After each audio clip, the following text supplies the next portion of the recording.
Hallelujah. सबको जय मसीह की। परमेश्वर का एक बार फिर से आज की शाम में धन्यवाद करता हूं मैं इस सुंदर समय के लिए। प्रभु ने ये एक अवसर दिया, इसके लिए प्रभु का बहुत बहुत धन्यवाद। आइए हम लोग बाइबल अपनी खोलेंगे और एक पदस्थल में आज के मेडिटेशन के लिए पढ़ना चाहूंगा। यशायाह की किताब मेरे साथ में आप लोग खोले बाइबल, यशायाह की किताब, और यशायाह की किताब उसका 55 अध्याय और उसका 8 और 9 पद हम पढ़ेंगे। यशायाह की किताब उसका 55 अध्याय 8 और 9 पद में पढ़ूंगा। क्योंकि यहोवा यूं कहता है, मेरे विचार और तुम्हारे विचार एक समान नहीं है, और न तुम्हारी गति और मेरी गति एक सी है। क्योंकि मेरी और तुम्हारी गति में और मेरे और तुम्हारे सोच विचारों में आकाश और पृथ्वी का अंतर है। हालेलुया। कई बार परमेश्वर हमारे जीवन में अद्भुत काम करने के लिए तरस रहा होता है कि वो काम करे, लेकिन हमारे विचार परमेश्वर के विचार से मेल नहीं खाते। हम क्या सोचते हैं वो महत्वपूर्ण नहीं, लेकिन परमेश्वर मेरे बारे में और आपके बारे में क्या सोचता है ये बहुत ही महत्वपूर्ण है। बाइबल कहती है कि कई बार हम निराश होते हैं, हमारे जीवन में तकलीफें आती है, दुख आते हैं, हमारी सोच, हमारे विचार परमेश्वर के विचार के अनुसार नहीं होते। अब हम कैसे जानेंगे कि ये परमेश्वर का विचार क्या है? कोई भी सब्जेक्ट आप ले लो, कोई भी आपके अंदर विचार उठता है, आपको पवित्र शास्त्र परमेश्वर के वचन बाइबल जो आपके पास में है उसको आपको पढ़ना है, उसका ज्ञान आपको रखना है। कोई लोग आपको बोलेंगे आपके बारे में, मान लो कोई बीमारी है, कोई तकलीफ है, तो क्या होगा ना? डॉक्टर बोलेगा कि नहीं ये तो अब कोई उपाय नहीं है, और डॉक्टर ने ये बोल दिया था, हम लोगों से राय लेंगे, तुम्हारा क्या कहना है? तो लोग तो बोलेंगे जो डॉक्टर ने कहा है, लोग उसी बात को बोलेंगे। फिर हमारी क्या राय है? हम भी उनके अनुसार ही बोलने लगते हैं। लेकिन बाइबल कहती है आपको अपने विचारों को सही रखना है परमेश्वर के विचार के अनुसार। एक मान लो कोई व्यक्ति बीमार है, तो परमेश्वर का वचन क्या कहता है? हमारे विचार आने से पहले, लोगों के विचारों को देखने से पहले, डॉक्टर के विचारों को पढ़ने से पहले या सुनने से पहले आपको सीधा दौड़ के बाइबल में जाना है। परमेश्वर का वचन क्या कहता है? यीशु मसीह ने कहा, मेरे कोड़े खाने से तुम लोग क्या हो गए हो? चंगे हो गए। यीशु मसीह के कोड़े खाने से हमको चंगाई मिली है। तो हमें ये बिलीव करना है, बोलना है, और हमारी जिंदगी में ऐसा ही होगा। हालेलुया। कितने भी लक्षण दिखाए, कितने भी बातें आपके सामने विपरीत हो, लेकिन जो पवित्र शास्त्र कहता है ये विचार हमें रखना है ना? यदि शैतान बोलता है वो सही बात है, लोग बोलते हैं वो सही बात है, हम क्या मन में सोचते हैं वो भी सही हो सकता है, लेकिन परमेश्वर का वचन और परमेश्वर मेरी जिंदगी के बारे में क्या सोचते हैं, क्या विचार रखते हैं, ये महत्वपूर्ण है। आप क्या सोचते हो आपके बारे में? अरे मेरे बारे में तो कुछ भी नहीं हो सकता है, अब तो कोई रास्ता नहीं है, मैं तो क्या कर सकता हूँ, मैं तो क्या कर सकती हूँ, मेरे पास कुछ भी नहीं, ऐसे विचार हमारे माइंड में आते हैं। लेकिन परमेश्वर का विचार क्या कहता है? यदि हम बीमार हैं तो प्रभु और बाइबल का वचन, परमेश्वर का विचार क्या कहता है? उसकी सोच ये कहती है कि तू यीशु मसीह के कोड़े खाने से चंगा हुआ है ना? तो परमेश्वर के विचार को उठाना है और उसको हमारी जिंदगी में बोलना है। कई बार जैसे मान लो कोई दो लोग हैं, दो दोस्त हैं, कोई भी परिवार में दो लोग हैं, वो साथ साथ में चल सकते हैं, लेकिन दोनों के विचार अलग अलग हैं, तो वो एक साथ नहीं चल सकते। एक इधर विचार करेगा, एक इधर बोलेगा। दोनों के माइंड दोनों के विचार, दोनों की सोच एक होती है तो उनका काम सफल होता है। अभी यीशु मसीह ने बाइबल में एक जगह लिखा कि यदि पृथ्वी पर कोई दो व्यक्ति एक बात के लिए सहमत होंगे, मतलब कोई दो व्यक्ति, घर में कोई भी हो सकता है ना, कोई भी दो व्यक्ति, हजारों लोगों की जरूरत नहीं है कि वो आपको बहुमत दे। कई लोग आपके साथ नहीं मिलेंगे, आपकी बात के ऊपर विश्वास नहीं करेंगे, लेकिन कम से कम दो लोग तो एक विचारधारा वाले हो सकते हैं। और बाइबल में लिखा, दो व्यक्ति किसी बात के लिए सहमत होंगे तो मेरे पिता की ओर से जो वो मांगेंगे वो उनको क्या हो जाएगा, मिल जाएगा। तो अभी आप कहेंगे कि मेरे पास तो कोई है ही नहीं, मैं तो बिल्कुल अकेला रहता हूं, या मैं अकेली हूं, मेरे विचार कैसे मैं सहमत करूं, किसको मैं मेरे साथ में करूं। तो आपके साथ में कोई भी नहीं है, तो परमेश्वर है। आप और परमेश्वर दोनों का एक प्लान हो। परमेश्वर कहता है तू चंगा होगा, हम कहते हैं अरे परमेश्वर कैसे चंगा होऊंगा, मैं बहुत बीमारी है ना, बीमारी बढ़ती जा रही है, बार बार मैं परेशान रहता हूं। नहीं, परमेश्वर ने कहा कि तू चंगा होगा, तो आपको भी कहना है हाँ परमेश्वर मैं क्या होऊंगा, चंगा होऊंगा। हालेलुया। परमेश्वर कहता है बेटा तू ठीक होगा, तो कितने भी लक्षण दिखाई दे, कितनी भी हॉस्पिटल्स की रिपोर्ट्स नेगेटिव आए, डॉक्टर्स बोले, डॉक्टर्स तो पढ़ पढ़ के बोलते हैं, उनका जो अनुभव होता है वही बोलते हैं, परमेश्वर का ज्ञान उनको नहीं है, परमेश्वर की बातें उनके पास नहीं है, वो आपके पास में है और मेरे पास में।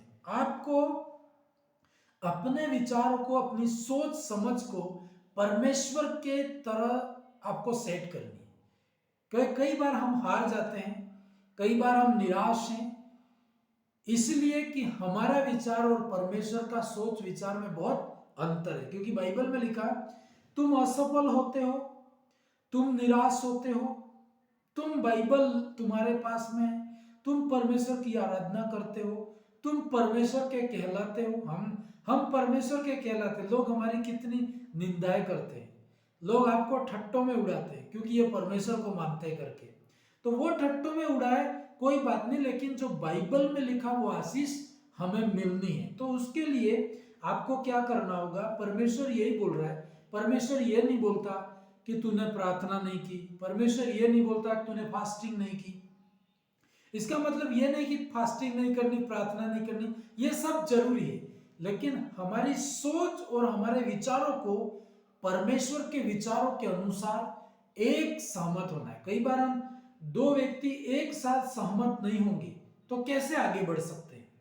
मैं इधर बोलूं तो वो उधर बोलेगा, मैं हाँ बोलूं तो वो दूसरा ना बोलेगा, तो हम दोनों एक साथ चल सकते हैं। पृथ्वी के ऊपर दो व्यक्तियों को एक साथ चलने के लिए दोनों के विचारों को एक करना होता है। परिवार में पति पत्नी हो सकते हैं, पत्नी अलग विचार रखे, पति अलग विचार रखेगा, तो क्या वो परिवार आगे बढ़ सकता है? नहीं बढ़ सकता है।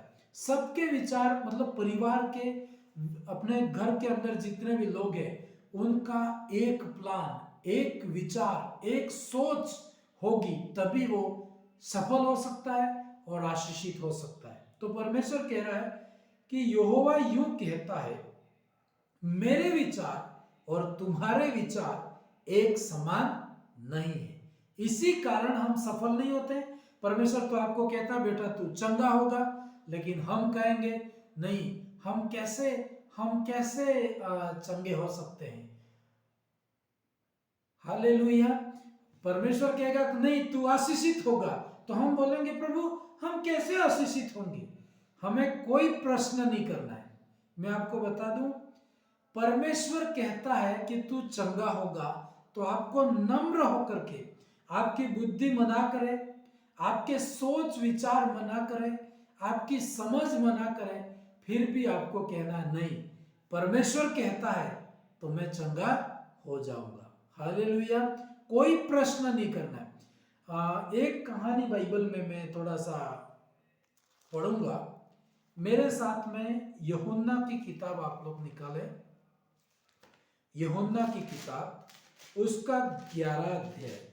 वहां पर एक बहुत ही सुंदर घटना है और उससे आप सीख पाएंगे कि कैसे हमारे विचार परमेश्वर के रास्ते में बाधा बनते हैं। कई बार आप बहुत प्रार्थना करते होंगे, बहुत बाइबल पढ़ते होंगे, पर फिर भी हम निराश होते हैं। कारण होता है आपकी समझ, आपके विचार परमेश्वर के कामों को रोकते हैं। आपकी सोच कई बार परमेश्वर काम करने पर होता है, लेकिन हमारी समझ, हमारी बुद्धि, हमारी सोच, हमारे विचार परमेश्वर के रास्ते में आ जाते हैं और वो काम नहीं कर पाता है।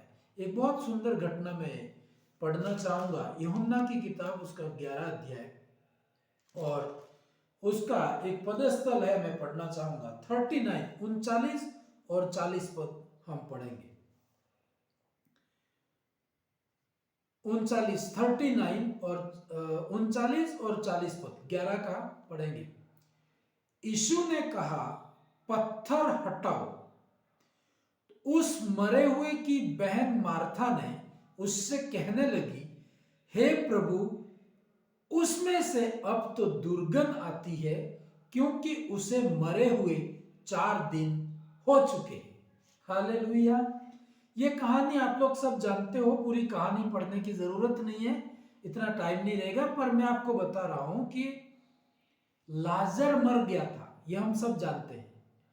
और लाजर जब मर गया था, वो बीमार था, तब यीशु मसीह के पास में खबर भेजी थी कि तू आ, लेकिन यीशु मसीह आया नहीं। यीशु मसीह 3-4 दिन वो लेट हो गया।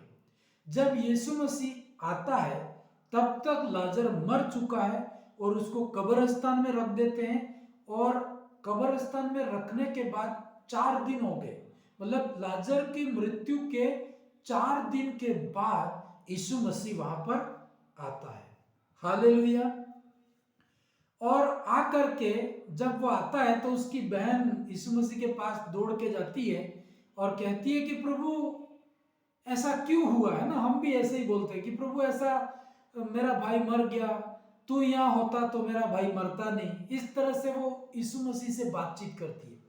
तो यीशु मसीह ने पहले भी उसको कह रखा था कि तू विश्वास करेगी तो परमेश्वर के कामों को देखेगी। मैं बोलता हूं उस पर तू विश्वास करना, तेरी सोच, तेरा सहारा इस वचन के ऊपर रखना, तेरी समझ का इस्तेमाल नहीं करना। तो यहां पर यीशु मसीह वापस आ जाता है और आकर के उस बहन को बोलता है कि उसको कहाँ रखा है। तो वो लोग उसको कब्रिस्तान में ले गए, जहां पर लाजर को दफनाया गया था, उस स्थान पर यीशु मसीह को लेके जाते हैं। मार्था और उसकी जो बहन मरियम थी, ये बहनें ये सोच रही थी कि शायद कब्रिस्तान पे जाके यीशु मसीह प्रार्थना करेंगे, उसकी आत्मा को शांति मिले करके प्रार्थना करेंगे, हमें शांति मिले करके प्रार्थना करेंगे। लेकिन यीशु मसीह ने उसको क्या कहा कि जिस स्थान पे लाजर को रखा गया था, जिस कब्रिस्तान में रखा गया था, उसके ऊपर बड़ा पत्थर लगा दिया था। तो यीशु मसीह उस बहन को क्या बोलते हैं, यीशु ने कहा पत्थर को हटाओ। हालेलुया।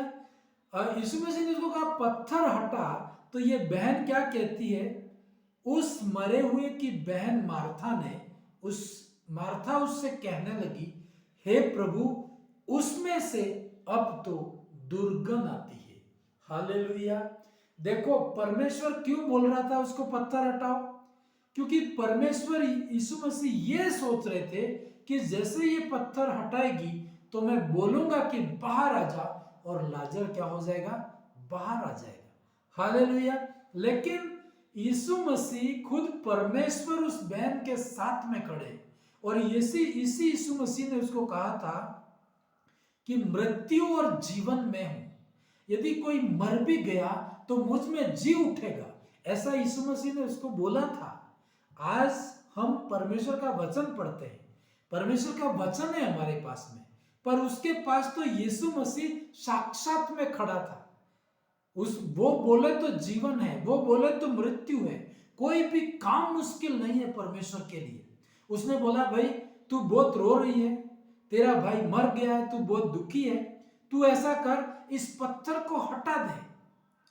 लेकिन उसकी बहन क्या बोली, नहीं नहीं परमेश्वर, पत्थर नहीं हटाना है, क्योंकि उसमें क्या है, बदबू आती होगी।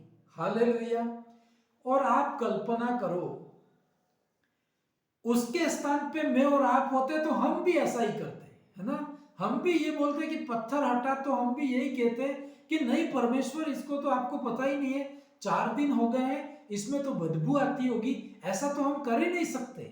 लेकिन यीशु मसीह उसको कह रहा था, पत्थर हटा और मैं उसे क्या करूंगा, बाहर निकालूंगा। मैं चाहता हूं कि उसको जिला उठाऊं, उसके जीवन में मैं काम करूं। लेकिन उसकी बहन जो उसके लिए बहुत रो रही थी, वो खुद क्या बोल रही है, नहीं परमेश्वर, पत्थर तो नहीं हटाना है। प्रिय भाइयों बहनों, परमेश्वर आज की रात में आपके जीवन में ये बात करेगा कि बेटा मैं तेरी परिस्थिति बदलने पर हूं, तू ऐसा काम कर। तो हम क्या कहेंगे, नहीं परमेश्वर आज तो ऐसा नहीं हो सकता है, ऐसा कैसे हो सकता है। हम कई विचारों को परमेश्वर के सामने रखेंगे। बाइबल में कई लोग थे, जब परमेश्वर ने उनको बात करी, परमेश्वर ने उनको बताया, तो वो लोग बोले नहीं नहीं ऐसा नहीं हो सकता है। उनकी सोच, उनकी समझ, उनके विचार परमेश्वर के रास्ते में बाधा बने। प्रिय भाइयों बहनों, आज हम भी हैं, हमारी भी सोच, हमारी समझ, हमारे विचार परमेश्वर के रास्ते में बाधा बनते हैं। परमेश्वर आज की रात आपका जीवन बदलने के लिए आपसे बात करे, तो क्या हम सुनने के लिए तैयार हैं कि परमेश्वर को प्रश्न करेंगे, नहीं नहीं परमेश्वर ऐसा कैसे हो सकता है। नहीं, परमेश्वर को आइडिया देने की जरूरत नहीं। परमेश्वर सर्वशक्तिमान है, वो सर्वव्यापी परमेश्वर है, वो बुद्धिमान है, आपसे बड़ा बुद्धिमान है, वो समझ रखता है, उसे पता है कि क्या करना है, आपकी समस्या का समाधान कैसे होगा, परमेश्वर को पता है। लेकिन हमारी सोच उस रास्ते में रुकावट बनती है। तो आज आप मेरे साथ में बोलो, प्रभु मैं अपनी समझ का इस्तेमाल नहीं करूंगा, मेरी सोच समझ को, मेरे विचारों को आपके समान कर दूंगा। आप बोलते हैं, मैं भी उसे बोलूंगा, ताकि मेरे जीवन में क्या हो सके, चमत्कार हो सके। हमेशा हमारी सोच, हमारे विचार परमेश्वर के रास्ते में बाधा बनते हैं, बने।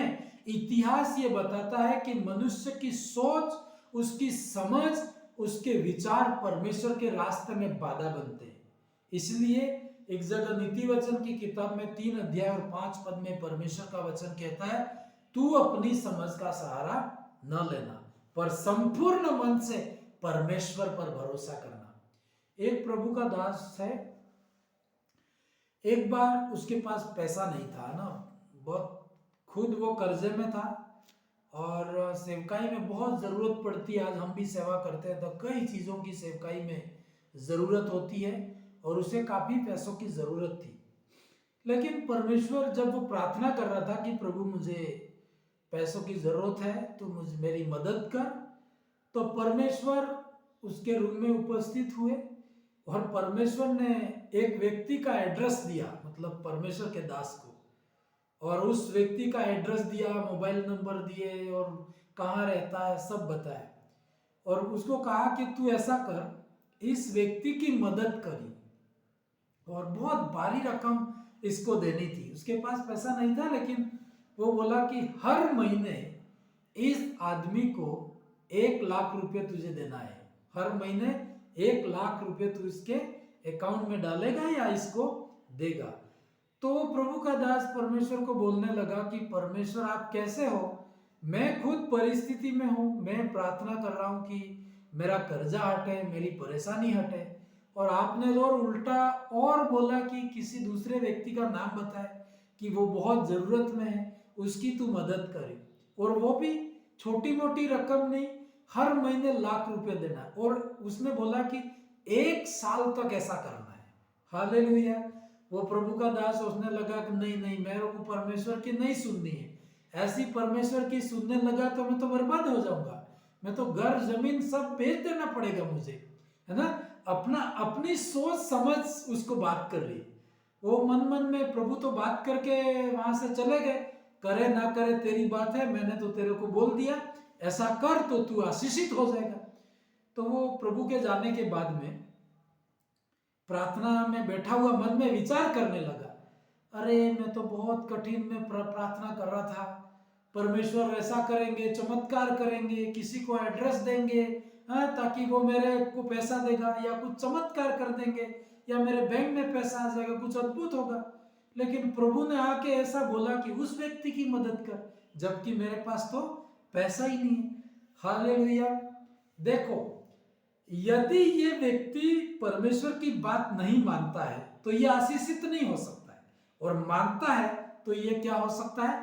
आशीषित हो सकता है। आप कितना भी परमेश्वर की बातें सुनो सुनो सुनो और मानो नहीं तो हम कभी भी आशीषित नहीं हो सकते। मानना होता है, कभी बहुत कठिन होता है कई बार मानना, है ना। लेकिन इस प्रभु के दास ने रिस्क लिया, कदम उठाया। रिस्क के बिना कुछ भी नहीं होता है ना। आप हम हमारे घर के लिए रिस्क ले सकते हैं, हमारे बच्चों के लिए रिस्क ले सकते हैं, हमारी जान खतरे में तो हम रिस्क ले सकते हैं, पर परमेश्वर के लिए भी रिस्क ले सकते हैं। हालेलुया। तो इस प्रभु के दास ने परमेश्वर की सुन करके उसने कर्जा करके हर महीने इस व्यक्ति को, जिसका एड्रेस दिया था, 1 लाख रुपया हर महीने देता रहा देता रहा देता रहा। 12 महीने तक, मतलब पूरे साल तक 1-1 लाख, मतलब कितना रुपया हुआ? 12 लाख रुपये इसने मदद की। हालेलुया। वो मन में सोचता था ये तो कभी देगा नहीं वापस मुझे, है ना। बाइबल कहती है किसी को दो तो वापस पाने की आशा ही मत रखो, वो दे या न दे, वो जाने और उसका काम जाने। आपका काम आपने कर दिया, परमेश्वर आपको आशीष देगा। तो उसने 12 महीने तक 12 लाख रुपए दिए। और आपको पता है, जिस व्यक्ति की ये मदद कर रहा था वो गरीब आदमी था, वो कभी भी इसको रुपया वापस लौटा नहीं सकता। हम कई बार ऐसे आदमी को कभी पैसा देंगे, वो कभी वापस देगा ही नहीं। हम नहीं देंगे, है ना। आप भी नहीं देंगे, हम भी नहीं देंगे, है ना। हम ऐसे को देते हैं जो वापस दे सकता है। लेकिन बाइबल के मतलब उसकी कहानी, घटना, गवाही मैंने सुनी थी, उस प्रभु के दास ने उसकी मदद की। हालेलुया। और परमेश्वर ने उसको कहा था कि तू यदि उसकी मदद करेगा तो मैं तुझे आशीष दूंगा, तुझे कर्जे से बाहर करूंगा, तेरे जीवन में आर्थिक ब्रेक थ्रू आ जाएगा, तेरी जिंदगी में सेवकाई में पैसा ही पैसा आ जाएगा। अब सोच के तो ऐसा लगेगा कि बिल्कुल मूर्खता की बात है ये, लेकिन परमेश्वर बुद्धिमान है। यदि वो बोलता है तो वो चमत्कार करने वाला परमेश्वर है। बस जो वो कहता है वो हमें करना है। और बता रहे थे कि उन्होंने पूरा किया, और 1 साल के बाद क्या हुआ मालूम है? जिस व्यक्ति की यह मदद कर रहा था उसके जमीन में पेट्रोल के कुएं निकले। हालेलुया। वो गरीब व्यक्ति था, लेकिन परमेश्वर जानता था कि इसकी जमीन के अंदर पेट्रोल के कुएं हैं, वो किसी को मालूम नहीं था। और 1 साल ठीक बीता, उसका टाइम पूरा हुआ, और बताते हैं कि उसकी जमीन के अंदर पेट्रोल के कुएं निकले। और जब पेट्रोल निकला तो उस व्यक्ति ने, जिसकी मदद कर रहा था, उस व्यक्ति ने कहा कि सर आपने 12 महीने तक 1-1 लाख रुपया आपने मेरी मदद की, आपने बिना पाने की आशा रख के मेरी मदद की, मैं जिंदगी भर आपकी सेवा में मदद करूंगा। हालेलुया। उसने 1 साल तक मदद की, लेकिन अगले व्यक्ति ने क्या बोला? मैं जिंदगी भर आपकी सेवा में पैसा दूंगा। अब बता रहे थे लाखों नहीं करोड़ों रुपए उस व्यक्ति, वो व्यक्ति जिसकी उन्होंने मदद की थी, इनकी सेवा में मदद कर रहे, और इनकी सेवा आगे बढ़ी, अद्भुत काम हुए, विश्वव्यापी, हर खर्चा उसके घर से पैसा, मतलब उसके इनकम से पैसा आने लगा। हालेलुया। हमारा परमेश्वर अद्भुत परमेश्वर है। मैं आपको बता दूं, जब ये परमेश्वर का दास प्रार्थना कर रहा था और परमेश्वर ने बोला इसको 1 लाख रुपया देना है, तो क्या ये आसान काम था? बहुत कठिन था ये हो ही नहीं सकता। हम सब छोड़ के भाग जाते, ऐसा नहीं कर सकते थे। लेकिन ऐसे विचार आते होंगे मन में, अरे इसकी मदद करने से क्या होगा, ऐसा तो तू नहीं कर पाएगा। लेकिन बाइबल कहती मेरे विचार और तुम्हारे विचार एक समान नहीं है, तो हमें एक समान करने, परमेश्वर कहता है वो काम आपको करना है। हालेलुया। और इस यूहन्ना की किताब उसका 11 अध्याय और 39, 39 और 40 पद में एक बार और पढ़ना चाहूंगा, फिर हम प्रार्थना करेंगे। यीशु ने कहा, पत्थर हटा। अरे वो तो रो रही थी कि उसका भाई मर गया है, और यीशु मसीह उसके घर आए और बोले कि भाई इस पत्थर को हटा दे ताकि ये वापस बाहर आ जाएगा। लेकिन वो बहन क्या कहती, नहीं परमेश्वर, नहीं प्रभु, उसमें बदबू आ रही। अब कौन रोक रहा है? आपका चमत्कार होने पर है, आज की रात और इसी घड़ी चमत्कार होने वाला है, लेकिन कौन रोक रहा है? वो मार्था खुद रोक रही है ना। यीशु मसीह उसको अब भी बाहर निकालने वाला है। 4 दिन का हो गया या 10 साल हो गए, परमेश्वर के लिए कोई फर्क नहीं पड़ सकता। लेकिन रुकावट कौन बन रहा है? वो बहन बन रही है। क्या बोल रही है? नहीं परमेश्वर, पत्थर नहीं हटाऊंगी मैं, क्योंकि उसमें बदबू आती है। हम यही बोलते हैं परमेश्वर। प्रभु आज की रात में आपको बोले तू उसकी मदद कर, परमेश्वर आज की रात में आपको बोले तू ऐसा कर, तो हम मानेंगे नहीं। हम कहेंगे नहीं प्रभु, मैं तो खुद कर्जे में हूं, मेरी तो ये मुसीबत है, मेरी तो वो मुसीबत है। हजारों कहानी हम बताएंगे, लेकिन क्या जैसा परमेश्वर कहता है वैसा करेंगे? नहीं करेंगे। और करेंगे तो आशीषित होंगे, नहीं करेंगे तो हम आशीषित नहीं होंगे। हालेलुया। फिर आगे 40 पद, यीशु ने उससे कहा, क्या मैंने तुझसे नहीं कहा था कि यदि तू विश्वास करेगी तो परमेश्वर की महिमा को देखेगी? यीशु मसीह ने उसको कहा, मैंने तेरे को कहा था, तू मैं जैसे बोलता हूं वैसे करेगी, जैसे मेरे विचार हैं उसमें तू सहमति देगी तो तेरी जिंदगी में चमत्कार होगा। और बाद में बाइबल कहती है उस बहन ने परमेश्वर के विचारों के साथ सहमति जताई, पत्थर हटाया, और यीशु मसीह ने उसी घड़ी बोला, है लाजर तू बाहर निकला, और लाजर बाहर निकला है। हालेलुया। यदि क्या होता कि मार्था यीशु मसीह की बात को नहीं सुनती, यीशु मसीह ने जो कहा उसको नहीं मानती, जैसे परमेश्वर के विचार थे उसमें वो सहमति नहीं जताती, तो क्या लाजर जी उठता? नहीं उठता। हालेलुया। प्रिय भाइयों बहनों, मैं आपको ये बताऊं, बाइबल कहती मेरे विचार और तुम्हारे विचार एक समान नहीं। परमेश्वर आपको कुछ बात बोले तो आपको अपनी सोच समझ को साइड में रखें, लोगों के विचारों को साइड में रखें, प्रभु जो कहता है वो आप करें, बस प्रभु चमत्कार करेगा। हालेलुया। आपका चमत्कार दूर नहीं है, इसी घड़ी और अभी परमेश्वर करेगा। पर बस रुकावट क्या है? हमारे विचार परमेश्वर से मेल नहीं खाते। आइए हम अपनी आंखों को बंद करें, प्रभु को कहें, प्रभु मेरे विचारों को मैं तेरे साथ मेल रखूंगा, तू जैसे बोलेगा मैं तैयार हूं परमेश्वर। मेरी समझ, मेरी बुद्धि, मेरी सोच विचार को मैं साइड में करता हूं। हालेलुया राजा। परमेश्वर पिता, कई बार हमारी सोच, हमारी समझ, हमारे विचार तेरे रास्ते में बाधा बनते हैं पिता। तू आज की रात में मेरी जिंदगी में काम करने पर है, आज की रात में मेरे रास्ते खोलने वाला है, लेकिन मेरी सोच समझ और मेरे विचार तेरे रास्ते में बाधा बने हुए हैं। मेरे विचारों को परमेश्वर आपके विचार के अनुसार बना दे पिता। मेरी सोच प्रभु तेरे वचन के अनुसार बन जाए परमेश्वर। Thank you Jesus. तू कहता है तू चंगा करेगा तो जरूर मैं चंगा हो जाऊंगा, तू आशीषित होगा।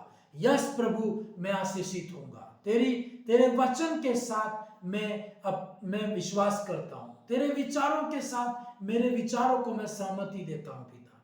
थैंक यू परमेश्वर, ब्लेस करने के लिए, आशीष करने के लिए धन्यवाद। यीशु मसीह के सामर्थी नाम से पिता प्रार्थना करते हैं, आमीन आमीन। अब हमारे परमेश्वर का प्रेम, प्रभु यीशु मसीह की दया, पवित्र आत्मा की सहभागिता हम सबों के साथ हमेशा तक बनी रहे। आमीन। परमेश्वर आप सबको आशीषित करे। आमीन।